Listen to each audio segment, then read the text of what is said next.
Today, we're exploring church finances and the emergence of prosperity gospel within charismatic Christianity. We're going to examine how preachers use faith and positive speech to elicit donations from their followers, which then they claim to lead to financial prosperity. So, we're going to discuss the ethical implications of high profile cases of financial management within different religious institutions.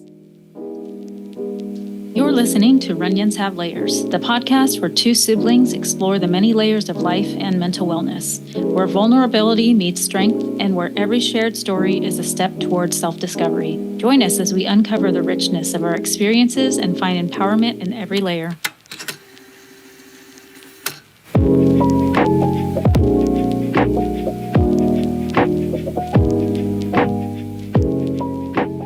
Yeah, so something that I think doesn't really come up very often with leaving religion or religion in general is the financial aspect of churches. And I think that it really, at least when I was growing up in church, and you as well probably, but feel free to fill in some gaps, is that, tithing was a really big part of the upbringing that we had in church. And it was really preached and promoted as we were going through week by week, and it was about giving back to the church and that you would reap the benefits of that. But I think being further removed from Christianity now and having an opportunity to have a more objective view and to investigate this further on my own, it's super interesting to see how the connections are made from, this, we've talked about control and manipulation and this culty nature that religion has on people. And I think this is just like another layer deeper, and possibly even several layers deeper that a lot of people just don't see. They're not very aware of, especially when you're in Christianity, when you're in religion, when you're sort of blinded by a lot of the religious sort of aspects that come with being in religion and Christianity and faith and all that sort of stuff is you sort of turned a blind eye to it almost because you want to believe that the money you're giving is going to adjust and not just, but like a cause that is actually going to make some sort of difference in your life, and that the money you're giving, God is going to see that and reward you for it. And so when you take a more objective view, you're seeing that it looks really bad, like for a lot of these preachers and evangelists and televangelists, and they're using this backdrop of Christianity to essentially benefit themselves. And yeah, it's going to benefit the church, of course, but they're the leader of the church, so it directly is benefiting them. What has your experience been like with financial stuff, and how do you remember the context of financials like in church and growing up and with tithes and all that stuff?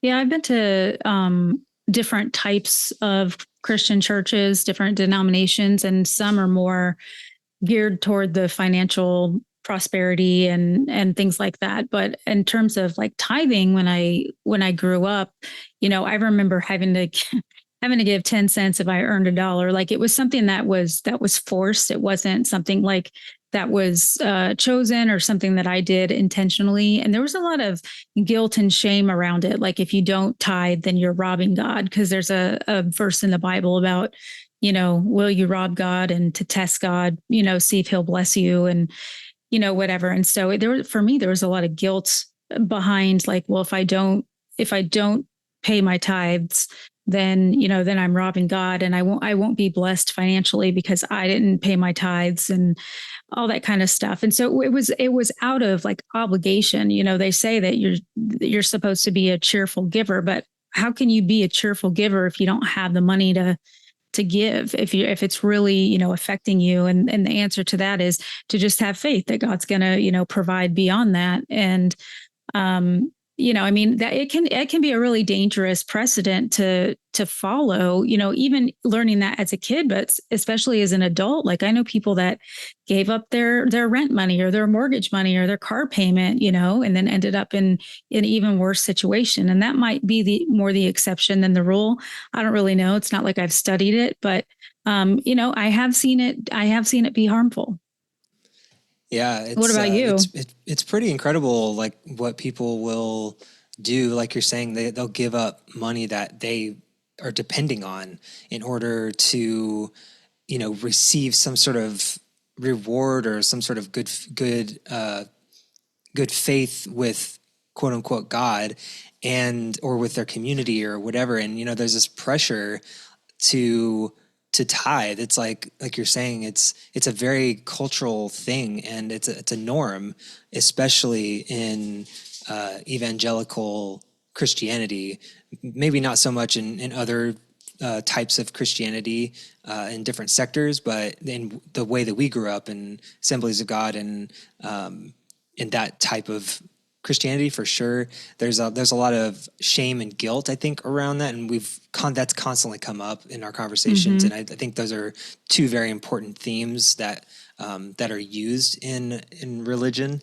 But yeah, I mean, I think our experience is very similar. I think that we have a very similar upbringing. I think that I'm not exactly sure what I don't remember, I guess I should say, what it was, the pressure that was around the money that I earned. I remember tithing some parts of what I earned, but I really didn't earn very much when I was growing up, and like we didn't have a lot of like money going around anyway. Like we didn't get an allowance or anything. The only time I remember actually earning money as a kid was Barry and I mowed lawns Mm-hmm. a couple summers, and I think that we might have tithed some of that, but it wasn't very much, and it didn't really make a huge impact. And like, yeah, it didn't make a huge impact on me. And I don't have responsibility as a kid, so it wasn't like, oh man, I can't make my car payment because I have to give this $50 or whatever. So my mind just wasn't thinking on that sort of wavelength. I think that Mm-hmm. obviously the older you get and the more responsibility you have and the more people that are depending on you, that means a lot more to your well-being and your livelihood than it does as a kid. So perhaps I just didn't have that frame of mind, and it just wasn't as effective towards me. Yeah. But yeah, I want to just give a little bit of background and some context to prosperity gospel and its origins, in case some people who are not familiar with the charismatic evangelical Christianity sector and kind of what that is. And I learned, I mean, I grew up in it and I've experienced it, but I learned a lot just in preparing and researching for this episode today. But the prosperity gospel, it falls under the umbrella of the charismatic Christianity, which is what we're talking about, which is Mm-hmm. to us evangelical, much more, I would say, more extreme kind of Christianity, speaking in tongues, like just like a very more conservative type approach. It's also called Word of Faith movement, and it initially emerged in the 1950s in the United States, and it gained a lot of momentum, especially during the televangelism movement when television became a lot more accessible to people who could afford to buy TVs, and that just became a lot more accessible as TV was in people's homes and living rooms and people were watching TV more. And it preaches that faith and positive speech and donations to religious causes like your church will lead to some sort of financial blessing and physical well-being, and that maternity wealth and health are signs that God favors you.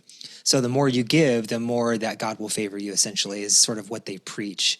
And so that's a little bit of the background of kind of what we're talking about exactly. And we're going to go into a few examples and case studies about a few different scenarios and preachers that have used this to benefit their church and themselves, and some of the counter arguments that they have about why they do it or how they do it, and to sort of like get away with kind of what they've done. But one thing I've wondered in this subject in general is, they preach all of these things about, oh, if you give money to God and to church, then you're going to get money back. But I always wondered, do these evangelists donate to their own church? Like, do they give part of the money that they earn and tithe some of their money? Or is it all just a scheme to get money? Like, I don't think everyone is like a terrible person. I think that some of the preachers probably, they're probably doing that, but I don't know if everyone is just like a car salesman and they're just kind of like scheming everything just to get money. I'm sure there's plenty of people out there doing that, just to benefit off of, the backs of Christianity. But yeah, I always wondered that. What's your opinion about that? Do you think that, or do you know, having worked in a church before, do you have any insight into like what that looks like? Well, I wasn't privy to any of the financial documents, so I can't say for sure. I can say by the way that they were teaching that it did seem like it was something that they also, like, they walked the walk. They didn't just talk the talk. So, but I can't say for sure. But in my experience, I do believe that they were, you know, giving money and paying tithes and all of that. Um, but in past churches, I don't know. I mean, and that's another thing I never thought to question. Like, are they paying their tithes? Are they, I Mhm. just, did as I was taught or did as I was told. Yeah. And if you think about the math of just tithes in general, and let's just say 1,000-person church, and you have two services. Well, let's talk about like I guess a traditional smaller local kind of church, not a mega church or Mm-hmm. one that's huge. Let's just talking about like one that has one Sunday morning service, a Sunday evening, and a Wednesday. So there's three services, right? And let's say there's 1,000 people on average that are going to every service, and they're tithing 10% of their earnings. And let's say average person, let's say $50,000. So that comes out to what, roughly, I can't do math right now. 5,000 a year. 50,000 a year. So 5,000 in tithes a year. Right. And let's break that down. let me just get my calculator, because my brain is not braining. 50,000, divide that by 52, and we'll do 10%. That's $100 a week times 1,000 people. That's 100,000 people for one service. Mm-hmm. Times three. So 300,000, and do that times 52 weeks. So that's $15.6 million on 10% of everyone's tithe. And that's for only 1,000 person church. Now let's talk Right. about Joel Olstein, who has a church in Houston, and his congregation is 16,000 people. So multiply that times 16, and you're talking about a big number there. Yeah. Let's see, it's times 16, $250 million a year in tithes. That's it. And I mean, a lot of that goes to their operation costs and paying their people and stuff like that. I'm not saying it all goes into someone's pocket, Right. but that's just to like paint a picture for everyone who's listening or watching, that, the money that you're giving, there is a very high likelihood. It's very, I think it could be very easy to see all of this money coming in and be like, oh yeah, like, we have this extra money, like, let's give a bonus to the pastor. He's doing a great job. He's converting people to Mm-hmm. Christianity, and doing this and doing that. But it's very alluring, I think, and it's very questionable to consider, like, where is this money going, and who's tracking and who's keeping this accountable? Because, whenever churches file, they file as a nonprofit, and they have a certain amount of anonymity and privacy to their financial books, and it's Mm-hmm. not subject to auditing the way that for-profits are. And so I think that that's an important point to point out, is that the way that people are using money in churches, there's a little bit of a veil that is left up that can't be gone through according to the law in America. And so that, again, that's another layer of like, okay, well, they say that they're using this money for this, but there's no way to actually really check. Are they using it for this, or are they kind of just doing whatever the fuck they want with it? Because no one is going to hold them accountable. Even if they do use it for something else, they can just say, "Oh yeah, we used that to go do an evangelist thing, or that was for the church, or whatever." Yeah, I have been to smaller churches that had a like a board on the wall. I don't know what it's called, but like a message board, and it would say, it would say the amount of tithes collected last week and what it went toward, like how much was toward missions and how much was toward, so it was very transparent. And that, of course, that was like really, really, really small churches.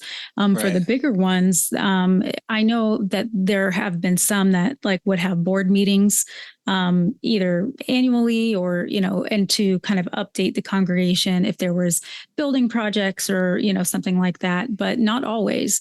So that I think if there's transparency in what's going on with the money and where it's going toward, if people want to give, let them give. But if there isn't any transparency and they don't know, outside of the operational costs, the lights have to be on and the air and heat, like that's a given because money, you can't just, make it appear. But, outside of that, like where is the money going? And, it's kind of hard to, and I think the transparency would be helpful because for a lot of these mega churches, like Joel Osteen, for example, he has, many books out. So like he makes money from books and also speaking fees and things like that. Yeah. And, I don't know what percentage of his income is from that, but that's again, where the transparency would be helpful. So when people see like, oh yeah, he lives in a, $10 million mansion, but that came from the book sales or most of that, you know what I mean? That I think would go a long way in helping people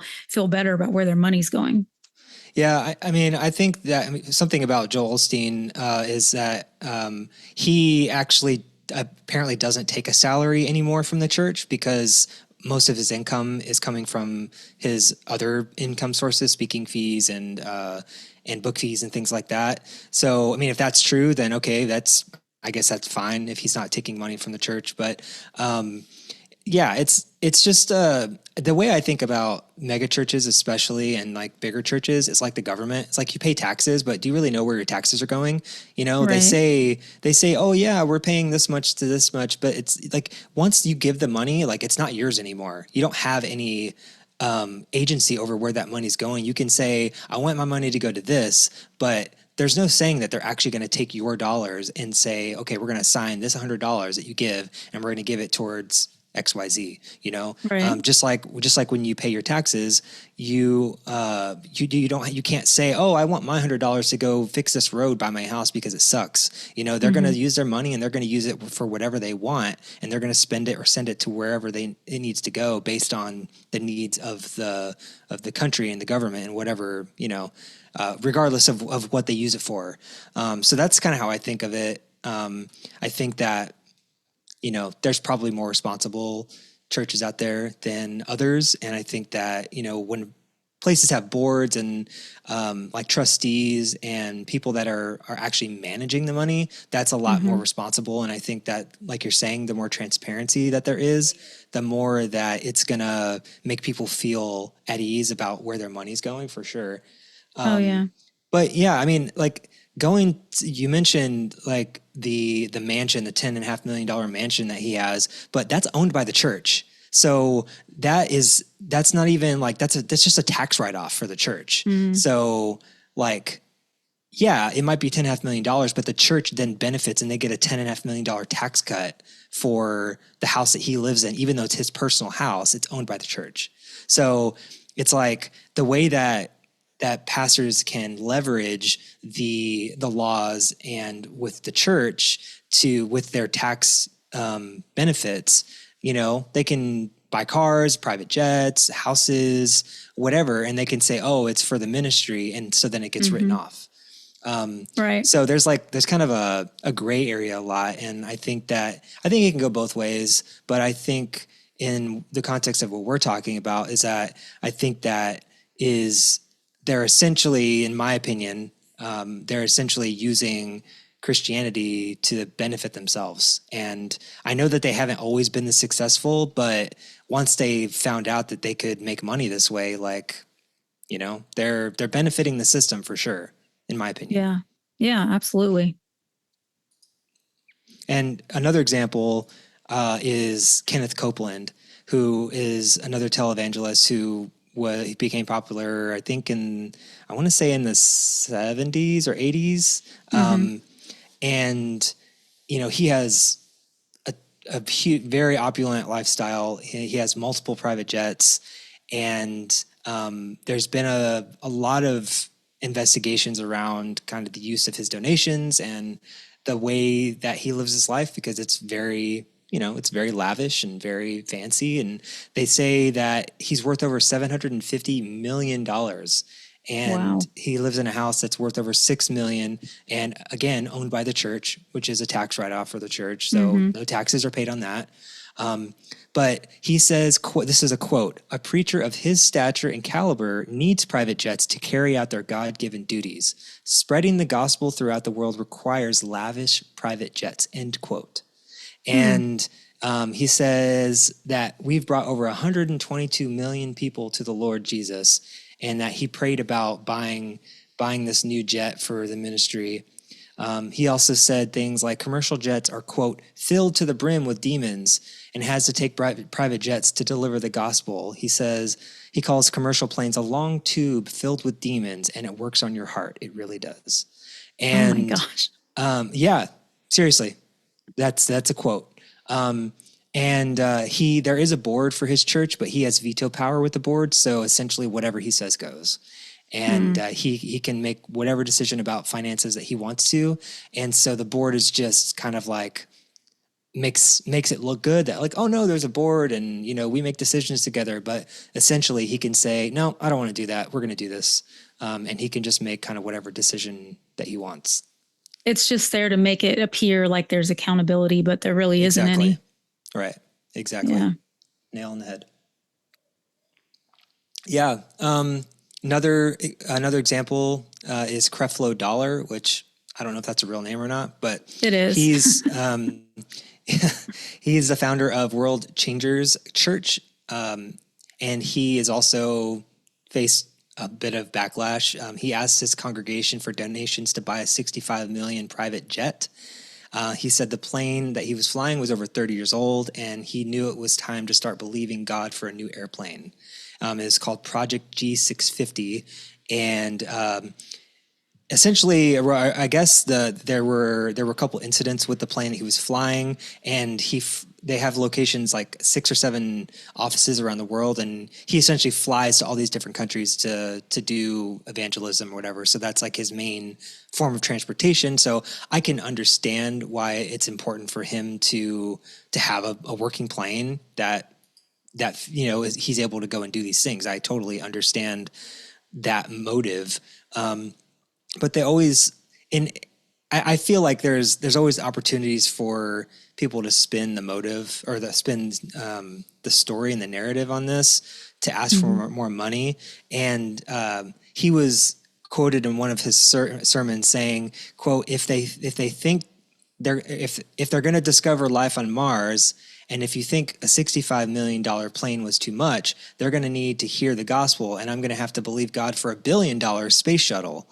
And, they flip the narrative to say, oh, yeah, well, you think that's a lot of money? Like, now we need to start believing for even more money because they don't know what a lot of money is. And I don't know, it's just this constant redirection to believe in God. And as long as you believe in God, he's going to give you what you want. If you ask it, he's going to give it to you, And Right. this just regurgitated information that just gets people to want to do it. And I get it. These people are charismatic, and people fall into that, whenever you you hear something like I liken this a little bit to like pyramid scheme stuff or multi-level Mm-hmm. marketing. Oh, And yeah. you see a video and it's very convincing. You're like, oh yeah, like this sounds great. It's only $50. Yeah, I'll spend $50 and sign up. And then it's essentially a waste of money. Or maybe you spend $500 or $1,000 or depending on what it is. I sort of liken it to that where, these people are very charismatic and they are essentially selling you something and then they steal your money and run and they use it for whatever they want. So, Yeah. yeah. Yeah. It's interesting that a couple of these, well, I know there's more, but the two examples that we have with the private plane, because that seems to be a like a recurring theme with these Yep. types of situations. I just find that Yeah. interesting. Yeah. I wonder why that is. I don't Like, know. and it's just like, it's so hypocritical, I think, in my opinion, because they're preaching this prosperity and, like if you give your money, you're going to have prosperity. But the people that they're preaching to they're not rich. Like most of them are not, they're just average people. And these are millionaires. Like they're in the 1% of America. And they're the people who are saying, if you give to God, you'll get money. And it's like, where are you giving all your money? And I'm sure that they Right. donate and things like that. And they do those things to make themselves look good. I get that. But it's just like, it just seems so hypocritical that the people that are doing well financially are the ones preaching this gospel and getting Right. people to give money. It Right. just seems backwards to me. So what sort of impacts do you think that prosperity gospel has on congregations? We've talked about like some of the tax implications and benefits that churches get, but what else do you think might have an impact on congregations or? Well, we talked about, the financial strain that people put themselves in from believing, that if they give their last $100 or whatever, that they're going to be blessed. And beyond that, to me, it's the not complications. Was the word I'm thinking of? The impact is mentally, like if and when they ever leave Christianity or religion, or even while they're still in that, we talked about the shame and the guilt, and that you carry around, and like who wants to live like that? I mean, Exactly. and a lot of times they don't even realize that that's happening, because they think they need to meet a certain standard or give a certain amount, or that's how they were raised, and they've been in Right. it their whole life. So they don't This know is what you're anything supposed to do. different. Yeah. Yeah, it's sort of like the idea of, when you're growing up and people say, you got to go to school, you got to graduate, you got to go to college, you got to get a good job, you got to get married, have kids, buy a house.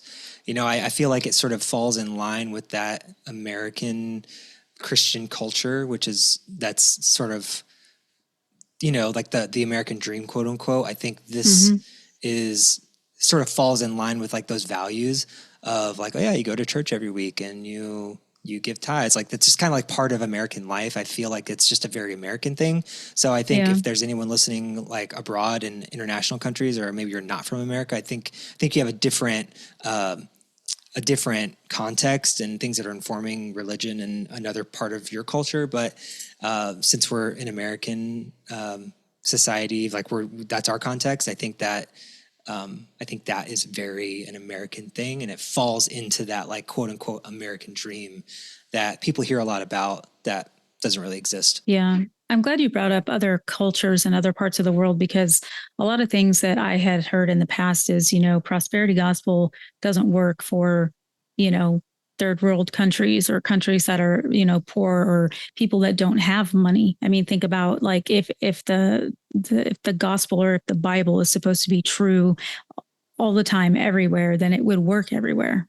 Yeah, it's definitely geared towards people who have uh, some sort of income, an expendable Mm-hmm. income.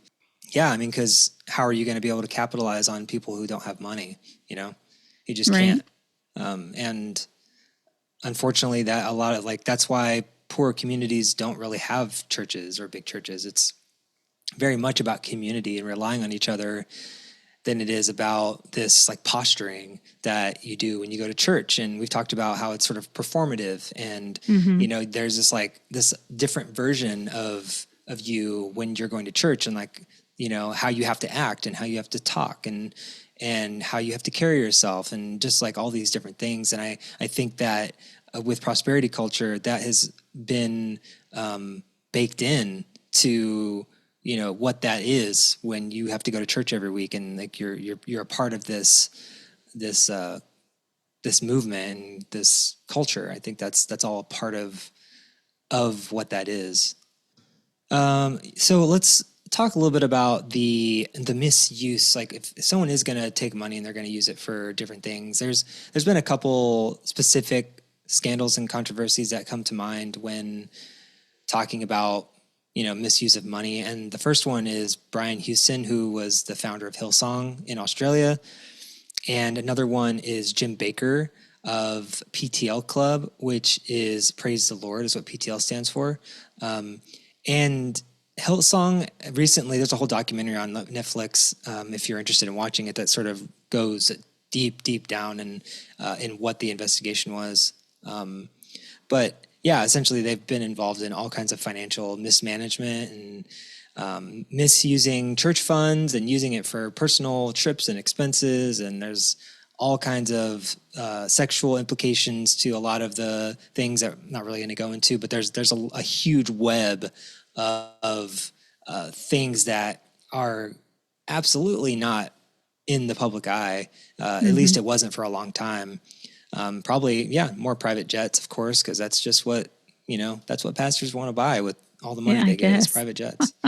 Yeah. The reason why it doesn't seem like there's so many examples is because they're just the ones that haven't been found out or talked about or reported in the news. It's like the ones that we're talking about are, the much bigger churches and congregations that people know about, but it happens all over the place all the time. From, it doesn't matter the size of the congregation. Yeah. And I think that the smaller ones are probably easier to get away with because it's not as much money. So if you are working with, if it is a smaller congregation, I feel like those are probably less likely to get caught and found out because it's just a lot less money. It's not as big of a red flag as millions of dollars. It might be a few $1,000s a year or $10,000 a year on smaller churches. But, to someone who, doesn't make very much money anyways, an extra 10,000 is a lot for them to be able to get away with. So I think that's probably part of the reason why you don't hear about smaller instances is because it's just not as much money and stuff like that. Yeah, the last person that I want to talk about is Jim Baker, and I think this is an interesting case. I haven't really heard very much about it before I started really looking into a lot of this stuff. But first of all, he was convicted of fraud and conspiracy, that he misappropriated millions of dollars towards his ministry and was just like not managing money at all. I mean, this is back in the 80s, so a lot less, oversight and a lot less laws that are now in place. Thank you, Jim Baker, for helping put those in place. But he had this place called Heritage USA, which I had never heard of, but they dubbed it the Christian Disney World, and they built a Disney park.